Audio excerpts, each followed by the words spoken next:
I'm dying. Adrian, I don't think you're sick. I'm dying. No, you get like this every year, Adrian. I'm really not crazy about holding your feet up for you. Dear boy, I know my body. No, I think this is just the allergies. This is dying. This isn't dying.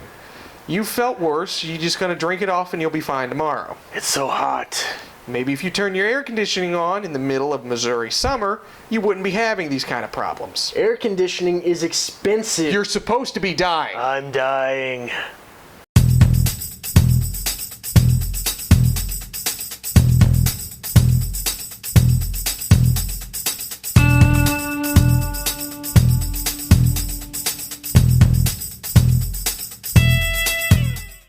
Welcome to Strip Cover Lit. I'm Adrian Fort. And I'm Dalton Gentry. And we are here with this week's book review. Dalton, what did we hit this week? We are doing something very different that, again, I'm going to say BookTube hasn't touched yet. Oh. This is The Death of Ivan Ilyich by Leo Tolstoy. Yes. Yeah. Yeah? This was Russian. Hit you? Hit you that way? If there was a chore to read. Really? This took me a while. Really? It really did. Do you just breeze through this one?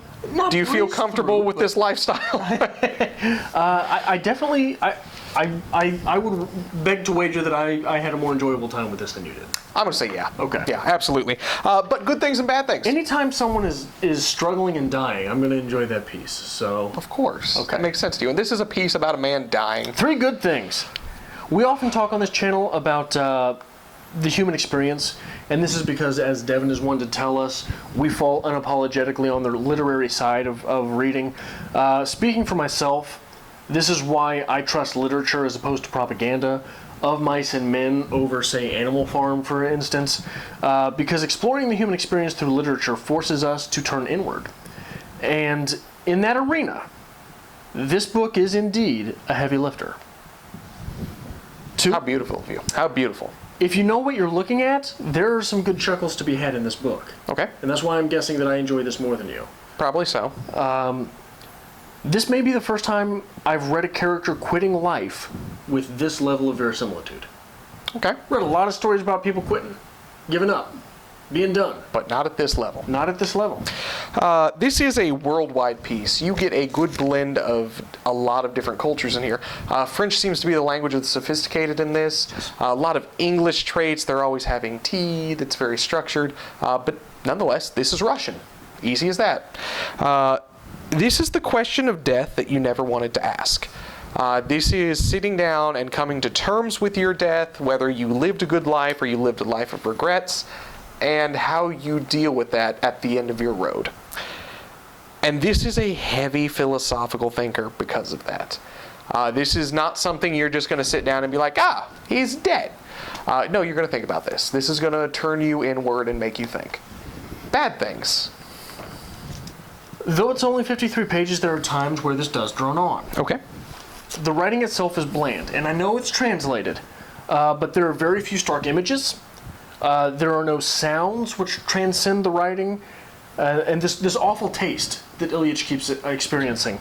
This needs to be done better on a writing level so that your reader partakes in this taste. What a trick it would be if you could force your reader into a taste, right? Yes. If I may interject, I think it would be an absolute treat to read something in its original native language that wasn't English. I know you speak a little German, I speak a little French. I took a French course as well. You took a French course. I have books in French. At one point, I could have probably got through them. I've dated women who spoke Spanish. There you go. I don't think this is something we can handle right now. Definitely not Russian. No. So, are those your bad things? I have one more. I thought so. There is more to this piece. This world is bigger. This is a complete work, but it is not a whole work. All right. The world in its entirety has not been expressed through here yet, I don't think. Okay. This is an absolute chore to read, in my opinion. And I think from anyone, unless you're a heavy academic literary reader who does this all day, every day, sitting down to read this, sitting down to read this is going to be a challenge for you. I wanted more from, how do you say his name? Gerasim? I think it's Gerasim. Geronimo. Geronimo. Gerasim. I wanted more from him. From someone who seemed like the central character who changed Ivan's perspective on everything, he gets about 3 pages. And he's the foot boy. That's about it. And this is not a timely piece. We always talk about in Hemingway how you can sit down and read it and say, oh, this happened in the 50s. Oh, this happened a week ago. This is dated. This is exclusively to this time period. If you fall in today's age and you get a bump on your side and it hurts, we're going to fix you up. We can rebuild you bigger, faster, stronger. Okay. All right. Some quotes, shall we? I have mine handy if you'd like. I'm still taking notes on the piece, apparently. That's ridiculous. This deception tortured him. They're not wishing to admit what they all had known and what he knew, but wanting to lie to him concerning his terrible condition, and wishing and forcing him to participate in that lie. Those lies enacted over him on the eve of his death, and destined. I can't speak today. To grade this awful, solemn act to their level of their visitings, their curtains, their sturgeon for dinner, were a terrible agony for Ivan Ilyich. Okay. You have more? I have one more that I believe summarizes the entire piece. Go ahead. That is wrong. It is not as it should be. All you have lived for and still live for is falsehood and deception, hiding life and death from you. Ladies and gentlemen, The Death of Ivan Ilyich by Leo Tolstoy. We can just cut right there. Fade to black, we're done. Yours, done. Sir. On page 4, the dead man lay as dead men always lie, with a peculiar heaviness, dead man fashion. His stiffened limbs sunk into the lining of the coffin, his forever bent head on the pillow, displaying, as dead men always do, his yellow, waxen forehead, with the hair brushed forward on his sunken temples, and his thrust-out nose, as if pressing down on his upper lip. Which makes me a little bit eat my words that this is poorly written, but there are very few images, if I may go back on that. If it makes you feel any better, I just highlighted one chunk of that, because I'm like, that sounds Adrian-esque. So I just got my line on it. Just like Dalton, to not finish even highlighting. No, I had my little chunk of the paragraph, and I'm like, this is Adrian's quote. So I win. Yours. On the kissing page to that quote, Peter Ivanovich got up to release it, and the poof, freed from under him, roused itself and gave him a shove. The widow began to release the lace herself, and Peter Ivanovich sat down again, crushing the rebellious poof under him. But the widow did not release it completely, and Peter got up again and again. The poof rebelled and even gave a snap. When all this was over, she took out the clean cambric handkerchief and began to cry. The episode with the lace and the struggle and the poof cooled Peter down, and he sat scowling. That is a humorous little bit. Yes. You were able to see the humor in that. Yes. Is it going to slap you in your face humor? No. Well, but here's the thing. Here's why it's important, and here's why it's a good quote. Is because this is at the funeral. Yes. And such a stupid little thing. Yes. Pisses him off when he went there to see his dead friend. Yes, and humor is important at that point, especially in such a sullen piece. It's called The Death of Ivan Ilyich. Right. It's going to be dark. It's going to be sullen. Humor livens that up. It draws the audience back in. It relieves the pressure of the reading. So yes. Humor absolutely important. I'm done interrupting you. On page 46, and the further from childhood, the closer to the present, the more worthless and dubious were those joys. It began with law school. There had still been some truly good things there. There had been merriment. There had been friendship. There had been hopes. But in the higher grades, those good moments had already become more rare. Then, during the initial time of working for the governor, there had been good moments. These were his memories of love for a woman. Then it all became confused, and there was still less that was good, and further on, still less of the good, and the further, the less. There was one paragraph in between that and this quote. But what is this? Why? It can't be. Can it be that life is so meaningless and vile? And if it is indeed vile and meaningless, then why die, and die suffering? Something's not right. And that quote sums directly up why Adrian likes this piece. Another? One more, and it's very short, and this might be my favorite quote from the entire piece. On page 53, the final page, Yes, there it is. Well then, let there be pain. Let there be pain. I felt that from the very beginning. Let there be pain. Right, but just the tone there. I think that's an obvious play on "Let There Be Light." Okay. Like perhaps there's something different in the translation I don't know about, but in English it seems like that's what the play is there. But when you think "Let there be light," let there be light, right? Very robust and powerful. You cannot satire this line in that way. Let there be pain, right? It doesn't sound right. Why? Because this line is already a satire. You do not satire a satire. It's the broken man. Yes. He's broken at this point. Before we get into talking about translations and if it meant this at this point in time, the choice for the first snippet of the novel to be post-novel, right, where Ivan Ilyich is already dead and we reverse back to the death of Ivan Ilyich. How did you feel about that? I thought it was interesting. Okay. Here's the thing. If Leo Tolstoy turns this into a modern day master's class for longest short stories, short novellas, they tell him to cut it. Yes. I think it works for this piece. I don't know. I read this and not knowing anything about what this piece was about, I try to stay in the dark for things like this. I read it, I'm like, oh, he's dead. That's nice. Right.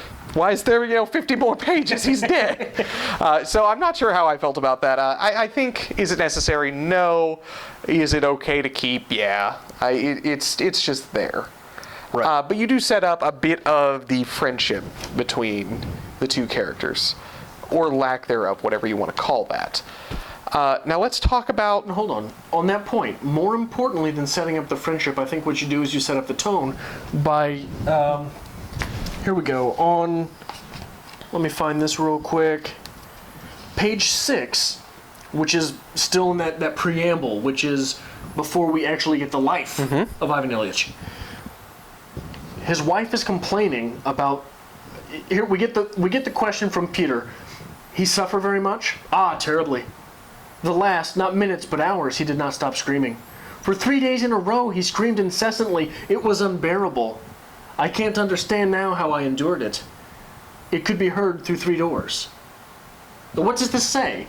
This says that she was ignoring him while he was screaming. Oh, yeah, absolutely. And she went rooms away to get away from it. And it sets up the character of the wife, for sure. It sets up the character of the wife. It sets up the humor that is inherent to the piece. Okay. And it sets up the tone. It sets up... Look, this is a... Boy, I don't know what I'm saying right now. In the existentialist way, this novel is about making things look very different than they are when you just think about them. Oh, it's a guy who's dead. No. When your wife is going rooms away to not have to hear your incessant crying that you are in fact dying. You're dying. What does that say? We actually call this allergy season at my house. This is me when the hay fever hits. Let me see here. It is Peter who is attending the funeral, correct? The names on this are heavily Russian, and therefore I just name them whatever I want to call them. But Peter is attending the funeral, and this is a very human reaction to funerals. Nobody really feels comfortable. I'm there because, well, Ivan was a friend. It's my duty to be there. I should comfort his wife. I would like to point out on a side note, I was going back to find the name, so I flipped to the first page, and I got Bartleby. So I'm like, whoa, that should not be happening. I read this from the world's greatest short stories, by the way. But no, this is a very human approach to things, because I've been to funerals. I don't understand them quite at all. They feel very awkward and very forced, and that comes across in the writing, even through translation. Right, and why do they feel awkward?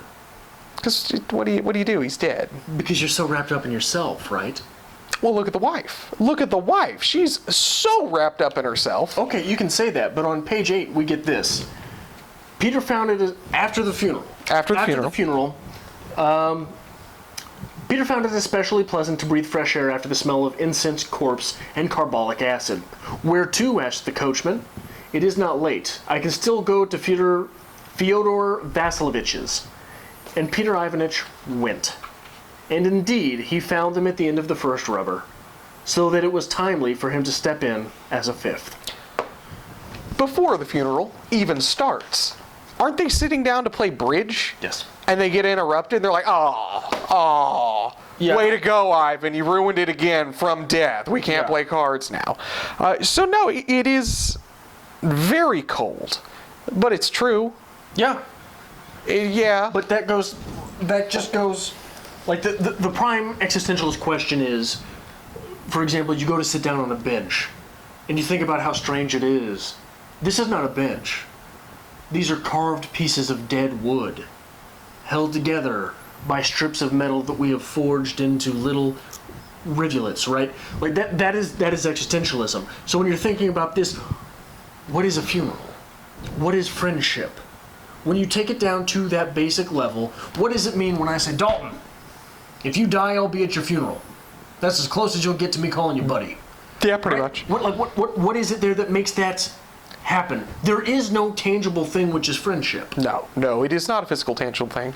I would like to point out that somewhere in, I assume, Colorado, someone is watching this and they just had their mind blown. Like, it's just out there. It's just, everything makes perfect sense now. Whoa, man. Whoa. I've even got it, Calvin. You're taking little pieces of lamb and putting them on coats. This went somewhere in a hurry. Let's talk about... Where's that cotton from, man? Let's talk about... There's a whole story there. Oh, please sit on the dead sheep. Let's talk about the questions of life and death. Okay.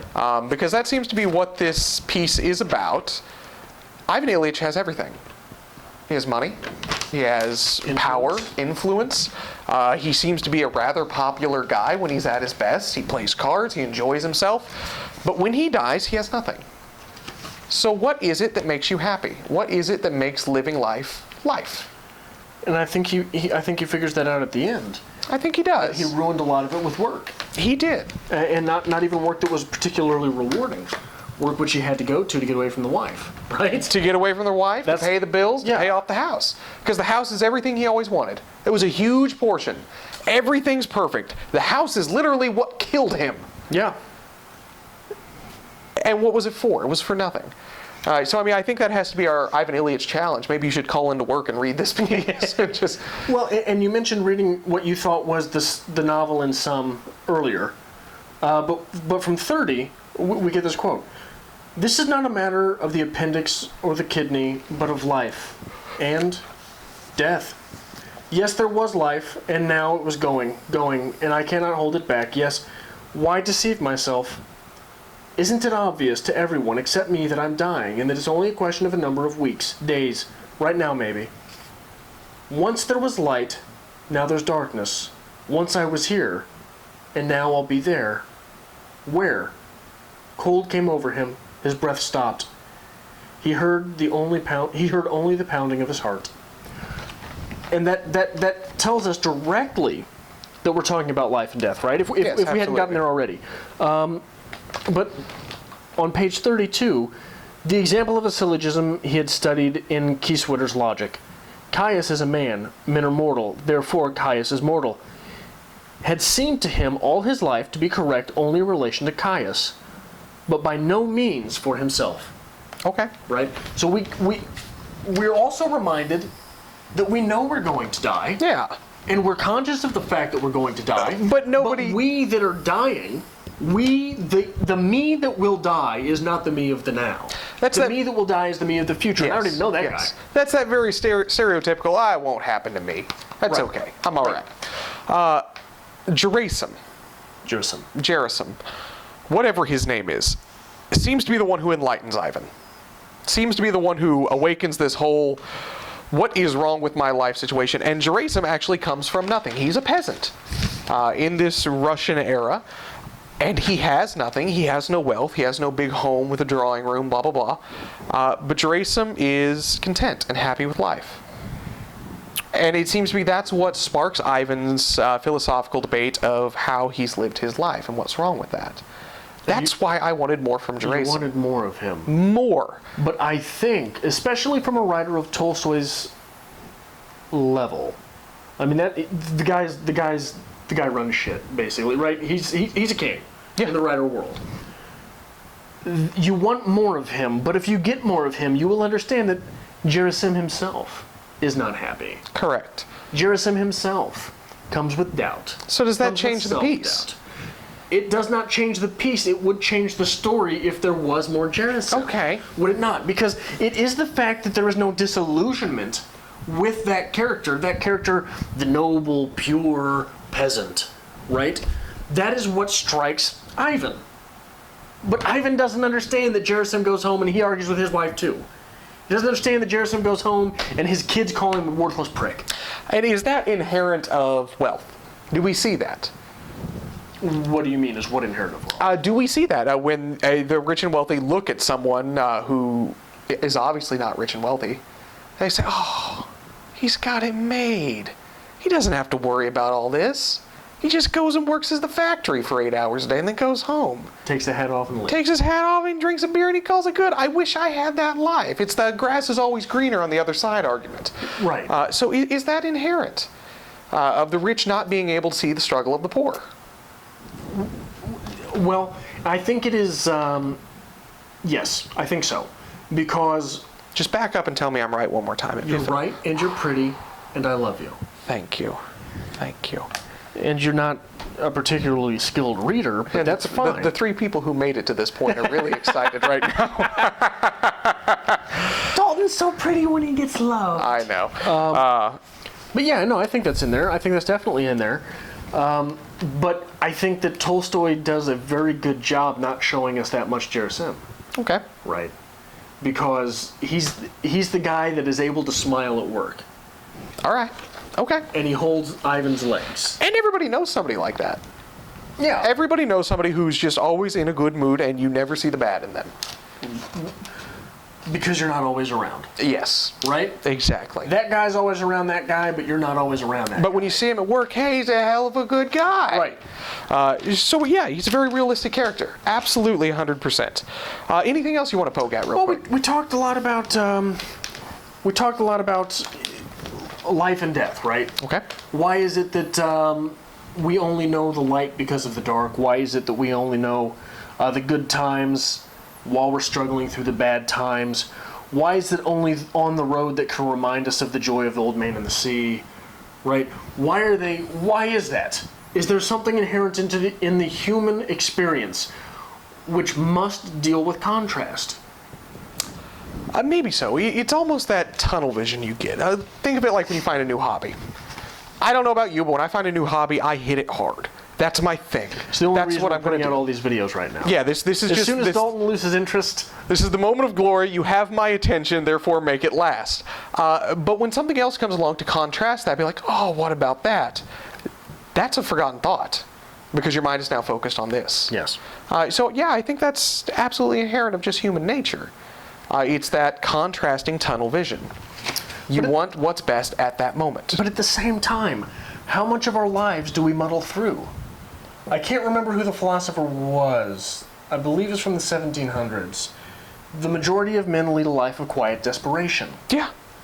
But this quiet desperation is quiet, though it is desperate, right? These are not the times that we often live in. The darkness is not the time that we often live in, right? So why is it only the dark? We're living in this muddled middle. So why is it only the bad that reminds us of the good? And when we're in the good, how many of us are thinking about the bad? That's me. Very few. That's you. That's me. Absolutely you. That is the doomsday preppers of the world. Right. It's like everything's going so well, it's gonna suck tomorrow. I'm looking over my shoulder. No, that's the thing though. When you're down and out, you always have that little fleeting glimpse of hope. Like, oh well, look at work. Look at working a real 40-hour-a-week job. Yeah, your life is muddled. You wake up, you go to work. You come home, you get the stuff done around the house. Go to sleep so you can get up, go to work. And the whole year, you work towards that vacation. Because that vacation's coming. 80 hours, you're not going to have to worry about this place. 80 hours where it's just relaxing. And when that vacation's done, you're broken.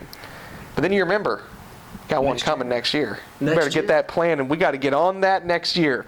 At least that's how I live. So that's how it works for me. And there's so much of that I hate to use a popular culture term, but the grind. It is the grind. Right. What do you grind? You grind stones so they're all the same size, shape, and look. Right? So your life, you were living to be ground down and put in line. So there can be another brick laid on top. We're just here for happiness today, aren't we? Yeah. We're just here to brighten everyone's day. We read Russian. Yeah, that's... This is what Russians do. This is true. And then you got to throw something into the fire. Purge it by fire. What would you rate The Death of Ivan Ilyich? Because this is, like I said, such a heavy lifter, it's not very enjoyable, but it's a heavy lifter. I mean, in the literature world, this is Boxer from Animal Farm, right? Okay. This is Boxer. This is a guy doing a lot of the work. Yes. Reminding you have to live. Reminding you, hey, bud, wake up in the morning, because you might not have another. 92 Gerasims out of 100. As always, I'm going to lowball you. I will give this 86. I think it was enjoyable. It was. Wasn't just life-changing for me. Damn the Russian literature. For me, the constant contrasting between the very serious and something utterly ridiculous. Okay. Like wanting to go play cards. Yes.